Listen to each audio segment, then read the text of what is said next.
அம்மாவின் தந்தை சேனலுக்கு உங்களை அன்போடு வரவேற்கின்றேன். நம்ம திருவிளையாடற் புராணத்தில் நடைபெற்ற நிகழ்வுகளை பற்றி பார்த்துட்டு இருக்கோம். திருச்சிற்றம்பலம். போன பதிவுக்கு நம்ம பார்த்தது யானை, ஐராவத யானை பெற்ற சாபம், அதை நீக்கிய பெருமானை பற்றி பார்த்தோம். இன்னைக்கு ஆலவாய் திருநகரம் காணுதலும் அது பாண்டிய மன்னருக்கு அருள் புரிந்தது, குலசேகரனுக்கு அருள் புரிந்தது பார்க்கலாம். தெய்வீக மனம் கமழும் கடம்ப வனத்துக்கு இறைவன் சோமசுந்தர பெருமான் எழுந்தருள பகுதிக்கு கிழக்கு புறத்தில் மணவூர்ன்ற தலைமையிடமாக கொண்டு பாண்டிய மன்னர் குலவேந்தனாகிய மன்னன் குலசேகரன் நெறி தவறாது நேர்மையாக ஆட்சி புரிஞ்சிட்டு வராரு. அச்சமயத்தில் மணவூரில் சிறந்த பக்திமானாகிய வணிகன் தனஞ்சயன் ஒரு வியாபாரி இருக்கான். ரொம்ப அவனுக்கு சிவபக்தி ஜாஸ்தி. பொருள் செல்வத்தை தேடுவதை போன்ற இறைவனுடைய அருள் செல்வத்தையும் நிறைந்து பெற்றிருந்தான். தலை சிறந்த சிவபக்தனாக இவன் தனஞ்சயன் தான் சம்பாதித்த பொருளின் ஒரு பகுதியை புண்ணிய காரியங்கள் பலவற்றை செய்து வந்தான். ஒரு நாள் வணிகன் தனஞ்சயன் மணவூருக்கு அடுத்த எல்லா ஊருக்கும் பொருள் வியாபாரம் பண்ணிட்டு வரா. இரவு ஆயிடுது, தன் ஊருக்கு திரும்ப முடியாத சூழல். மாலை பொழுது இருள் சூழ தொங்கியது. தனியாக கொண்ட தனஞ்சயன் வழியில் பார்த்தா கடம்ப வனத்துக்கு சேர்றான். இரவு ரொம்ப நேரம் ஆயிடுச்சு. ரொம்ப வியாபாரம் பண்ணதால் களைப்புற்று மனசோர்வும் அடைஞ்சிட்டான். மேற்கொண்டு பயணத்தை தொடர முடியாமல் அந்த வனத்திலேயே நம்ம இரவு பொழுது கழிக்கலான்ட்டு கடம்ப வனத்தை சுற்றி பார்க்குறான். அப்போது பார்த்தீங்கன்னா ஒரு இடத்துல ஒளி பொருந்திய ஒரு விமானம் ஒன்று இருப்பதையும் அதில் 8 யானைகள் தாங்கி கொண்டிருப்பதையும் அவ்விமானத்தில் மையப்பகுதியில் சொக்கலிங்க பெருமான் லிங்க திருவுருவாய் எழுந்தரிப்பதை கண்டு ரொம்ப சந்தோஷம் அடைகிறான். பக்தி பரவசத்தில் இறைவனை பணிந்து வணங்கிய தனஞ்சயன் அன்று இரவு போது நம்ம அங்கேயே கழிச்சிடலாம் அப்படின்னு நினைக்கிறான்.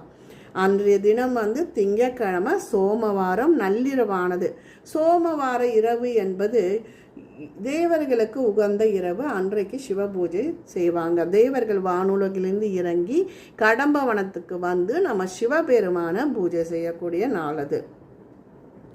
தேவேந்திரனுக்கு உண்டான சாபத்தை போக்கி வாழ்வளித்த சொக்கலிங்க பெருமானை வணங்கினர் தேவர்கள். சிவராத்திரிக்குரிய பூஜா புனைகளை போன்றே அன்று இரவு 4 சாம பூஜைகளும் நடைபெற்றன. விசேஷமாக பூஜை செய்து வழிபட்டனர். சொக்கலிங்க பெருமானின் பேரருள் பெற்ற தனஞ்சயன் என்ன பண்ணா, காட்சியை காணக்கூடிய பாக்கியம் அவனுக்கு கிடைத்தது. மேலும் தேவர்களுக்கு என்ன பண்ணா, தன் கையாலேயே சந்தனம், சிவபூஜை பொருட்களான சந்தனம், பன்னீர், கஸ்தூரி, வில்வம் போன்ற எடுத்து கொடுக்கும் அரிய பேரினை பெற்றார். சில பேர் என்ன பண்ணுவாங்க, ஒரு வீட்டில் ஒரு பூஜை பண்ணுறோம், சண்டி ஹோமம் வளர்க்குறோம், இல்லை கணபதி ஹோமம் வளர்க்குறோம், அந்த டைமில் எனக்கு ரொம்ப வேலை அப்படின்னு சொல்கிறாங்க. ஆனால் இந்த பேச்சினை கொடுப்பது பகவான் தான். நீ தான் எனக்கு சேவை செய்யணும்னு பகவான் யாரை நியமிக்கிறாரோ அவர்கள் தான் சேவை செய்ய முடியும். இந்த சொக்கநாத பெருமானின் அருள் பரிபூர்ணமாக இருந்ததால் தான் தனஞ்சயன் அந்த பொருள்களை எல்லாம் எடுத்து கொடுக்கும் பேரினை பெற்றான். விடியும் வரை நடைபெற்ற சிவபூஜை முடிந்ததும் சொக்கநாத பெருமானை தேவர்கள் பணிந்து வணங்கி தேவலோகம் செல்றாங்க. கடம்பவனத்தில் தனியாக எழுந்தருளுள்ள சொக்கநாத பெருமானை வணங்கி தனஞ்சயன் திருவடிகளை வணங்கி திருவுருவை வலம் வந்தான். ஆனால் அவனுக்கு அவ்விடத்தை விட்டு மனசே இல்லை. இருந்தாலும் ஒரு வாரம் மனதை தேற்றியவாறு மணவூருக்கு வரான். ஊர் திரும்ப தனஞ்சயன் பாண்டிய மன்னன் குலசேகரிடம் அங்கு நடந்தது அத்தனையுமே சொல்கிறான். வேந்தருக்கு வேந்தே, கடம்பவனத்தில் நேற்று இரவு காண கிடைக்காத ஒரு பேரதிசயத்தை பார்த்தேன். அது அனைத்துமே பகவான் சிவபெருமானால் தான் ஏற்பட்டது. அவரோட அருளில் நான் மனம் மகிழ்ந்துட்டேன் அப்படின்னு சொல்லி அங்கே நடந்ததெல்லாம் பேரொளி பொருந்திய யானைகள் தாங்க நம்ம சிவபெருமான் அங்கே வீற்றிருக்கிறார், சொக்கலிங்க பெருமான் எழுந்தருள்ளார் அப்படின்னு சொல்கிறான். விண்ணுலக தேவர்கள் எல்லாம் பூஜை செய்கிறாங்க அப்படின்னு 4 சாம பூஜைகளும் செய்கிறாங்க அப்படின்னு எல்லாத்தையும் விவரமாக சொல்கிறான். தனஞ்சயன் சொன்ன அந்த அதிசய செய்தி குலசேகர பாண்டிய மனத்தில் பக்தி பரவசத்தை ஏற்படுத்தியது. மெய்யான பக்தி பரவசத்தோட இறைவனின் திருவடிகளை மனதில் நினைத்து தியானித்து குலசேகர பாண்டியன் தன்னிரு கைகளையும் சிறமேற் குவித்து வணங்கினார். அன்றைய பொழுது முழுமையும் அவருக்கு அதே நினைவில் தான் தனஞ்சயன் உரைத்த அந்த தெய்வீக நிகழ்வு தான் அவரோட மனசுலேயே குடியிருந்தது. அன்று இரவு மன்னர் குலசேகரன் உறங்கி கொண்டிருக்கும் போது அவர் கனவில் இறைவன் சிவபெருமான் சித்தர் வடிவில் வராரு. பாண்டியம்மன்னா, யாம் எழுந்தரிலிருக்கும் கடம்பவனத்தை திருத்தி ஒரு அழகிய திருநகராக மாற்றிடுவாய் என்று திருவாணையிட்டு மறைந்தார். சட்டென கனவுல வீழ்த்திருந்த குலசேகர பாண்டியன் வியப்பில் ஆழ்ந்தார். மேற்கொண்டு அன்று இரவு முழுவதும் தூக்கமே வரல. உறங்காது எப்பொழுது விடியும் காத்துட்டு இருக்காரு. மறுநாள் பொழுது விடியுது. முந்தைய இரவில் தான் கண்ட கனவு கலையாது தன் உள்ளத்திலேயே அவருக்கு அப்படியே நிழலாடிக்கிட்டதை உணர்ந்தார். தனது நித்திய கர்மங்களை முடித்த குலசேகர பாண்டியர் தவத்தின் சிறந்து விளங்கிய நாணியரும் அமைச்சர்களை அழைத்து தனக்கு முன்னாடி நடந்த கனவுகளை விவரிக்கிறாரு. இரவில் தான் கனவு விளக்கி உரைத்தார். வியப்போடு உரைத்தது நாம் மேற்கொள்ள வேண்டிய இறைப்பணி நிமித்தமாக நாணியரும் அமைச்சர்களும் பின்தொடர கடம்பவனம் இருக்கும் திசையை நோக்கி புறப்பட்டனர். உரிய நேரத்தில் மன்னர்களும் மற்றவர்களும் கடம்பவனத்தை போய் அடைந்தனர். அங்கிருந்த பொற்றாமரை பொய்கையில் நீராடி முடித்த மன்னர் குலசேகர பாண்டியர் தெய்வீக ஒளியுடன் விளங்கிய விமானத்தை கண்டார். அவருக்கும் காட்சி கொடுத்தார் நம் பெருமான். அதனுள் எழுந்தரில் இருக்கும் கோயில் கொண்டிருக்கும் சொக்கநாதரை கண்ணார கண்டு மகிழ்ந்தார். மெய் மறந்து தன்னிரு கைகளையும் சிறமேற் குவித்து வணங்கிய குலசேகர இறைவனின் திருவடிகளை விழுந்து வணங்கினார். லிங்க திருமேனியாக எழுந்தருளின இறைவனை நோக்கி, எம்பெருமானே, விண்ணிற்கு ஒப்பற்ற ஒரு மருந்தாக வேத பொருளும் விளங்கிடும் ஐயனே, எங்கள் மீது கருணை கொண்டு தாங்கள் கானகத்தில் எழுந்தருளியுள்ளீரோ, தங்களின் கருணையை என்ன சொல்லி போற்றுவதோ என்று பலவாறு கூறி துதித்தும் போற்றியும் குலசேகரர் வணங்கினார். ஆனந்தம் பெருக இறைவனை வலம் வந்தார். குலசேகர பாண்டியர் நாணியருடனும் அமைச்சர்களுடன் பரிவாரங்களோடு அந்த கடம்பவனத்திலேயே தங்கினார். சொக்கலிங்க பெருமான் எழுந்தரிக்கும் இடத்தை திருத்த முற்பட்ட குலசேகர பாண்டியர் அங்கே ஒரு அழகிய நகரத்தை நம்ம உருவாக்கணும் அப்படின்னு முயற்சியில் ஈடுபட்டார். அமைச்சர் பெருமக்கள் மன்னரின் ஆணைப்படி ஏராளமான ஏவலர்கள் பல இடங்களுக்கு அனுப்பி பலதரப்பட்ட தொழிலாளர்களை அழைத்து வருமாறு செய்தார். ஆயிரக்கணக்கான தொழிலாளர்கள் கடம்பவனத்தை திருத்தி ஒரு அழகிய நகரினை உருவாக்கும் திருப்பணியில் ஈடுபட்டனர். கடம்பவனம் முற்றிலும் அழிக்கப்பட்டது.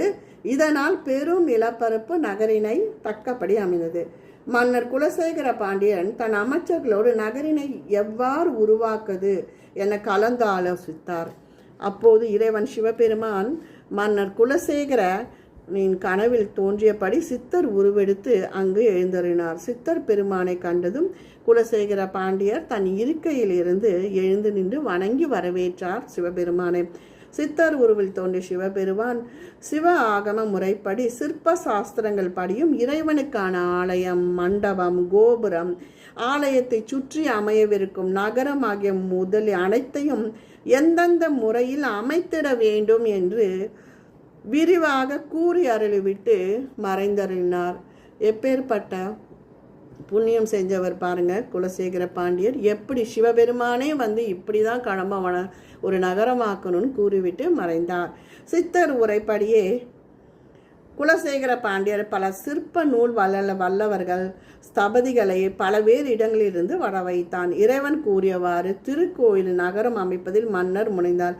வேத பத்ம மண்டபம், அர்த்த மண்டபம், மகா மண்டபம், உற்சவ மண்டபம், யாகசாலை, பரிவார தேவதைகளுக்கு உரிய கோயில்கள், சுற்று பிரகாரங்கள், உயர்ந்து நிற்குமாறு அழகிய கோபுரங்கள், சுற்று மதில்கள் என அனைத்தும் இருக்குமாறு எழிலார்ந்த திருக்கோயிலை பாண்டிய மன்னர் குலசேகரர் எழுப்பினார்.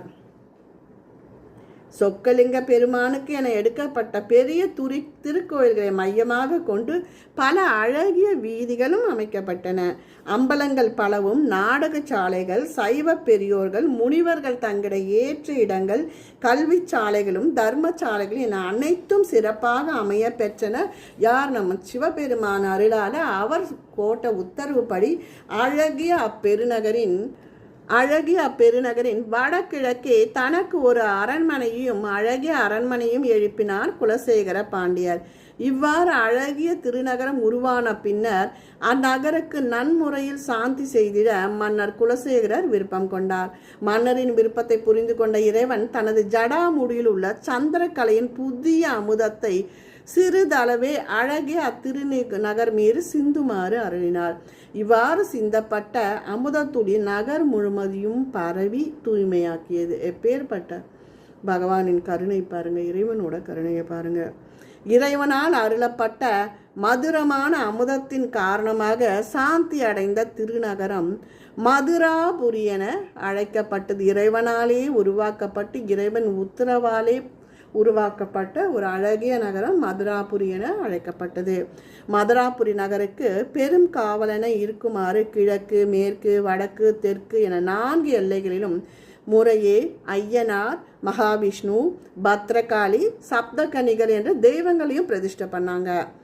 சொக்கலிங்க பெருமானின் ஆலயத்தில் சிவகாம முறைப்படி 6 கால சிவபூஜை தொடர்ந்து நடைபெறும் பொருட்டு வேத விற்பனர்கள், முனிவர்கள், சைவ பிராமணர்கள் ஆகியோர் காசியம்பதியிலிருந்து அழைத்து வரப்பட்டனர்.